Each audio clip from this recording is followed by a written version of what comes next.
If one was to be asked what the regions of Malaysia, Indonesia, the Philippines, Hawaii, New Zealand and Madagascar have in common, they might be left puzzled.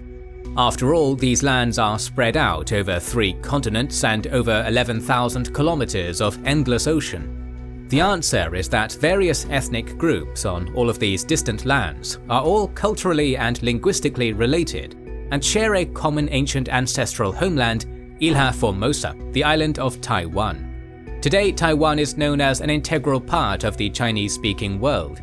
However, the original inhabitants of Taiwan are not a Chinese-speaking people, but an Austronesian one, who had little to do with China for most of their history. In this video, we will explore the culture and history of an ancient indigenous people, whose ancestors shaped the entire ocean, and whose descendants exist all the way from the east coast of Africa to the edge of Polynesia. A fierce warrior culture that endured waves of colonization at Dutch, Chinese and Japanese hands, yet maintains their languages, identity and society to this day. Welcome to our video on the indigenous Formosan tribes of Taiwan. The modern country of Taiwan is a definitive part of the Chinese-speaking world, with the overwhelming majority of its total population of 23 million people speaking the Chinese languages of Mandarin, Hokkien or Hakka as their mother tongue. However, for most of history, Taiwan existed outside the periphery of the Sinosphere. It was only in the 17th and 18th centuries that migrants from Fujian province began crossing the strait en masse, marginalizing the island's native population in a history not dissimilar to the expansion of European empires across the Americas, which was happening at around the same time. Indeed, the story of Taiwan's recorded history is synonymous with colonization. Over the last 400 years, the island has been dominated by a carousel of foreign regimes, including the Dutch East India Company, the Kingdom of Tungning, the Qing dynasty, the Empire of Japan, and Chiang Kai-shek's Nationalist Army. This makes it all the more remarkable that in spite of all that, Taiwan's ancient Aboriginal populations maintain a living society to this day, growing to 589,000 and accounting for 2.5% of the total population. Once the dominant population across the entire island, today they are largely concentrated within the sparsely populated mountainous east. There, in the inaccessible highlands, amongst towering peaks and steep, verdant valleys, Taiwan's remaining Aboriginal societies exist in a world away from the urban sprawl of the flat western plains, where the overwhelming majority of the country's Han Chinese population lives. The modern government of Taiwan recognizes 16 distinct indigenous tribes, each of which has its own unique language. Historically, the Taiwanese Aborigines were divided into 2 subgroups, the Plains tribes and the High Mountain tribes. Today, the Plains tribes have largely been assimilated into Chinese-speaking society. However, the High Mountain tribes have maintained their ethnic and linguistic identities due to a hostile, hilly homeland that long provided a barrier against colonization. The indigenous peoples of Taiwan are of entirely different linguistic and ethnic stock to the Han Chinese. Their languages belong to the Austronesian language family, making them ancestrally related to a vast array of languages across the islands of Southeast Asia, such as Malaysian, Indonesian and Filipino, and even beyond. Taiwan is widely regarded by both historians and linguists alike to be the original homeland of the Austronesian peoples. Today, Austronesian languages stretch across nearly half of Earth's saltwater expanse, with Austronesian-speaking territories dominating the densely populated islands of Southeast Asia and the Pacific islands of Micronesia and Polynesia. In the present day, there are roughly 1,257 Austronesian languages. This amounts to 20% of the world's total languages, which are spoken by over 386 million people across 14,000 kilometers of territory. All of this staggering linguistic and cultural diversity traces its roots back to Taiwan, and the proof lies in linguistic taxonomy. The Austronesian language family is divided into 9 subdivisions. 8 of these are found exclusively in Taiwan, while the 9th, Malayo-Polynesian, encompasses every Austronesian language spoken outside Taiwan. The fact that the indigenous Taiwanese are magnitudes more linguistically diverse than the entire rest of the massive Austronesian-speaking world combined is considered one of the strongest pieces of supporting evidence for Taiwan being the original homeland of the Austronesian peoples. Archaeological evidence suggests that humans have inhabited Taiwan for over 30,000 years, but the ancestors of today's indigenous Taiwanese descended from Neolithic cultures in what is now southern China, who arrived on the isle around 6,000 years ago. These prehistoric peoples likely spoke Proto-Austronesian, the hypothetical common ancestor of all modern Austronesian languages. Around 2000 BCE, some of these Proto-Austronesians left Taiwan and settled in what is now the northern Philippines. Hundreds, if not thousands of years before European explorers like Columbus, Magellan and Vasco da Gama made their mark on history, the Austronesians were traversing thousands of miles of ocean in sturdy catamarans and outrigger canoes. Their journeys marked the furthest any human beings had ever travelled by sea before the early modern era. By 1500 BCE, they had arrived in Indonesia and the Mariana Islands. From there, the Austronesian Odyssey spread further along the Indian Ocean to the west and Oceania to the east. Around 800 BCE, they had surfed upon the shores of Fiji, Tonga and Samoa. A millennium passed without any further movement, before in 500 AD, a new surge of seaborne migrations saw the Austronesians arriving in Madagascar. 200 years later, their far-flung eastern kinsmen planted their oars on the beaches of Tahiti and Hawaii for the first time. Finally, around 1200 AD, the islands of Rapa Nui and Aotearoa were settled. In the countless generations since those first brave seafarers set out from Taiwanese shores, the Austronesian peoples have become one of humanity's biggest families, consisting of thousands of cousins spread across thousands of islands over thousands of miles of endless sapphire horizon. Since then, each of those cousins has developed a unique history, social memory, and cultural identity of its own. Yet if one follows the thread of time back thousands of years, one will find that each wayward child of the Austronesian family can trace their origins back to where it all began. In the modern day, the language connection between the indigenous Taiwanese and their distant kinsmen remains prominent across vast stretches of ocean.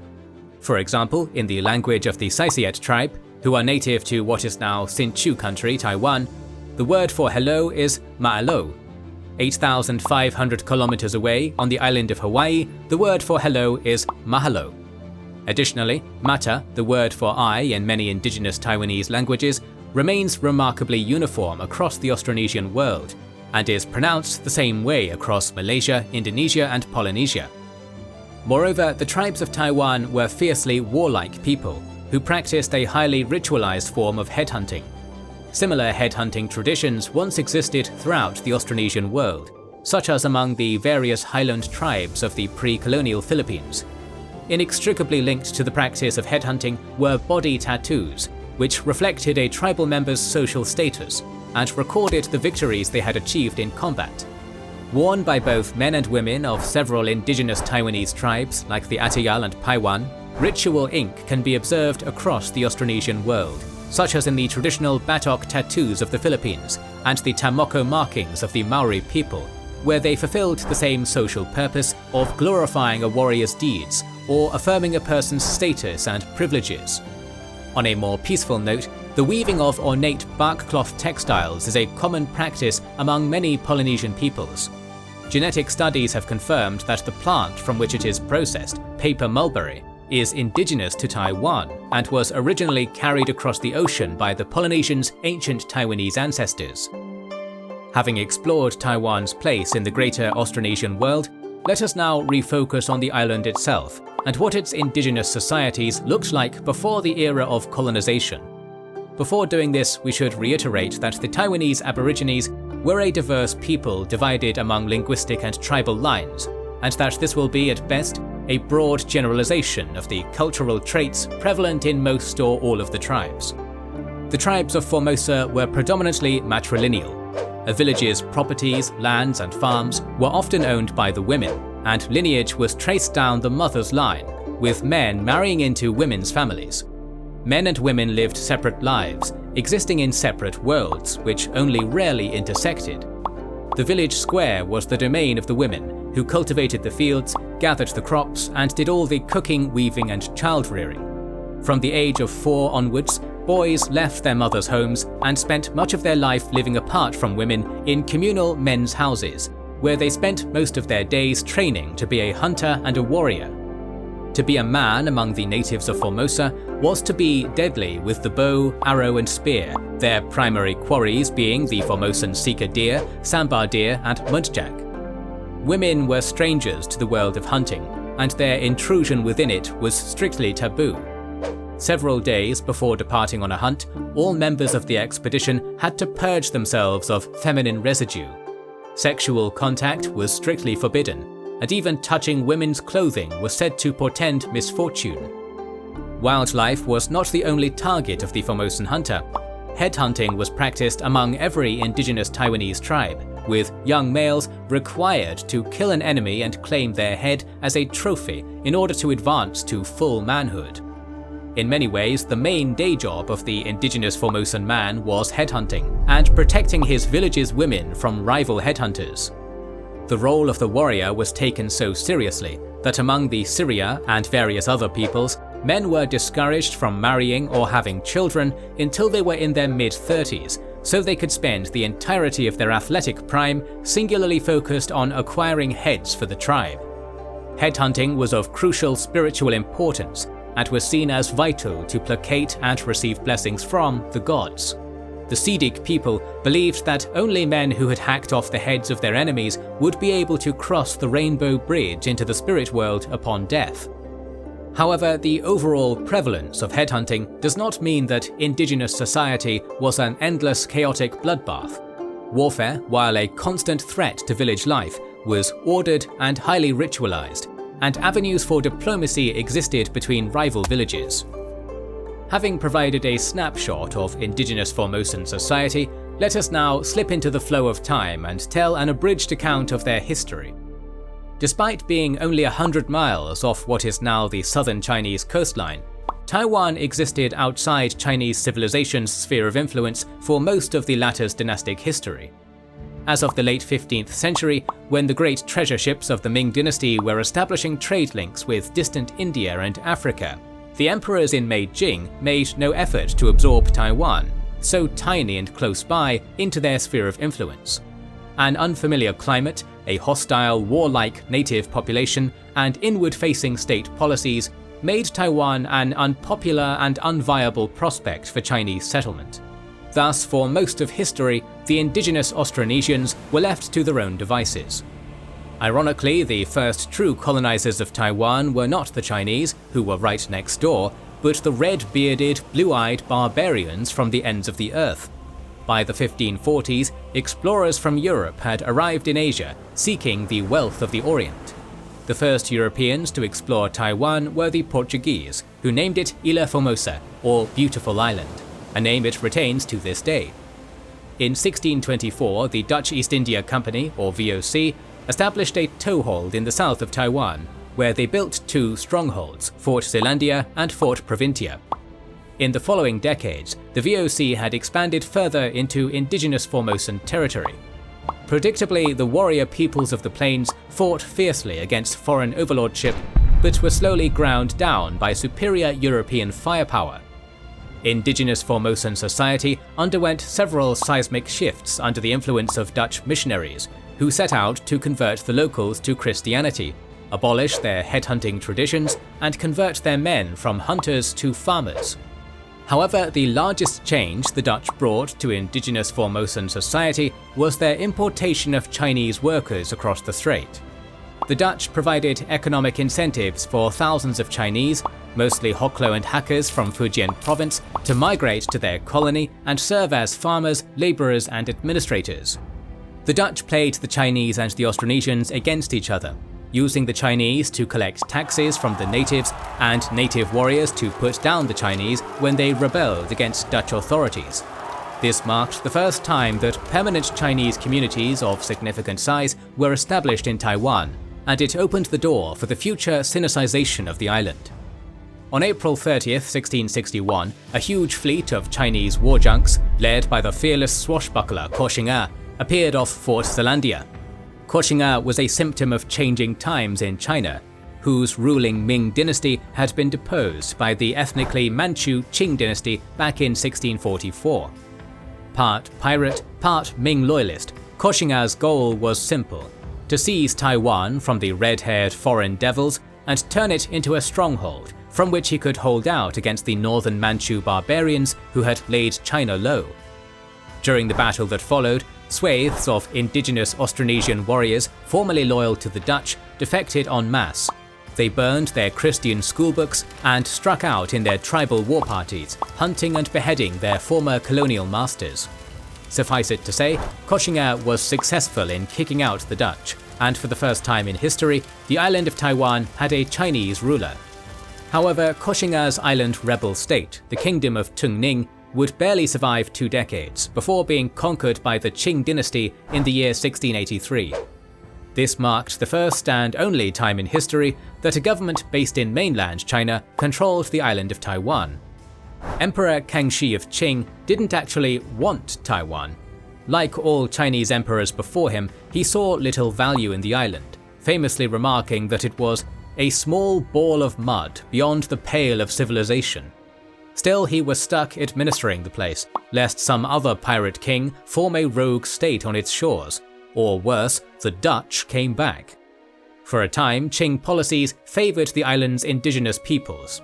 Fearful that an ungoverned Han Chinese population on the island would create a breeding ground for rebellions, Qing authorities heavily limited cross-strait migration and restricted Han Chinese settlement to a small southern enclave, forbidding them from settling in lands owned by indigenous villages. Despite their attempts to stymie migration, the Qing were ultimately powerless to stop tens of thousands of Fujianese from crossing the strait every year and illegally settling into indigenous lands.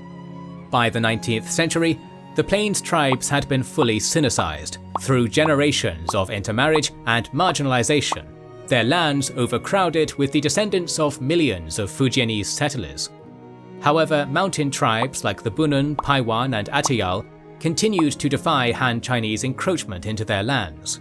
The ferocity of the mountain warriors was a constant headache for the Qing that caused not 1 but 2 international incidents. In 1867, the American ship Rover was shipwrecked off the southern tip of Taiwan, its crew washing up in the territory of the Paiwan, who had oral traditions of when blue-eyed white men had subjugated their tribe 200 years earlier. Believing that the Americans were the Dutch returned to oppress them once more, the Paiwan ambushed the shipwreck survivors, killing the captain, his wife, and several others. An American punitive expedition was launched against the Paiwan, but the Formosan warriors, using the jungle highlands to their advantage, forced the US Marines to retreat. A similar incident occurred in 1872, when the Paiwan massacred 54 Ryukyuan sailors who had shipwrecked on their shores. Since the Kingdom of Ryukyu was a Japanese client state, this slaughter was used as a pretext by the Empire of Japan to invade southern Taiwan in 1874. Ultimately, the Qing paid the occupiers an indemnity, after which they sailed off. However, this would not be the last that the Qing would hear from the Japanese. In 1895, the newly industrialized Empire of the Rising Sun thrashed the antiquated Manchurian dynasty in the First Sino-Japanese War. In the subsequent Treaty of Shimonoseki, signed in April of 1895, China ceded a gift bag of goodies to Japan, not the least of which included the island of Taiwan. The relationship between the Japanese and the native Austronesians was complex. Many mountain tribes submitted to Japanese authority, but several, like the Bunun and Sidik, remained belligerent throughout Japanese occupation, using guerrilla tactics to stymie Japanese advances into their mountain territory for decades. Ultimately, these tribesmen were eventually brought to heel by the artillery of a fully modernized Japanese military, and even the most rebellious of indigenous Formosans were made to submit to imperial rule. It was at this time that the last holdouts of headhunting were finally abolished, and the last vestiges of indigenous Formosan independence snuffed out. In the end, Japanese rule in Taiwan was short-lived. To fast forward through events at max speed, a thing called World War II happened, Taiwan was returned to China, then a thing called the Chinese Civil War happened, which the nationalist Kuomintang party lost, leading to Chiang Kai-shek fleeing the mainland and setting up a Kuomintang-led ROC government in Taiwan. Between 1949 and 1987, the Kuomintang ruled over Taiwan as a one-party authoritarian system, pursuing a policy of forced national homogenization. Mandarin was introduced as the national language of the island, while all other languages were suppressed. This impacted the Hoklo and Hakla-speaking Chinese of the urbanized Western Plains, but the Austronesian mountain tribes suffered far worse. Throughout the later 20th century, the Kuomintang deliberately suppressed indigenous cultures and identities, implementing policies designed to make them speak Mandarin and become Han, with the tagline of "making the mountains like the plains." Indigenous peoples were forbidden from using their indigenous names on official government IDs, and forced to adopt Chinese names. As a result of all this, the Austronesian languages of the Formosan Mountains began declining, going down the same path towards extinction as their plains cousins did a century earlier. However, this authoritarian system was, like every regime that had ruled Taiwan before it, fleeting. By 1987, the country was well on its way to democratization, and in March of 2000, history was made when the Democratic Progressive Party of Taiwan ousted the Kuomintang in a free and fair election. In a newly democratic Taiwan, the languages, cultures, and identities of the indigenous Formosans were brought back from the brink, the restrictions on their practice lifted. Today, the societies of the native Austronesians of Taiwan are well on the way to recovery, although the scars of colonization run deep, and their relationship with the modern Taiwanese government remains not without friction.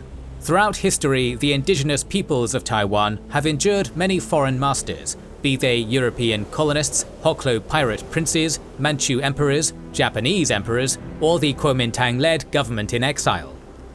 And yet, throughout this carousel of occupiers, the original inhabitants of this ancient island have survived and maintained their culture and identity, and their connection to the massive oceanic Austronesian world it helped seed. This video is sponsored by the Taipei Economic and Cultural Office in Canada.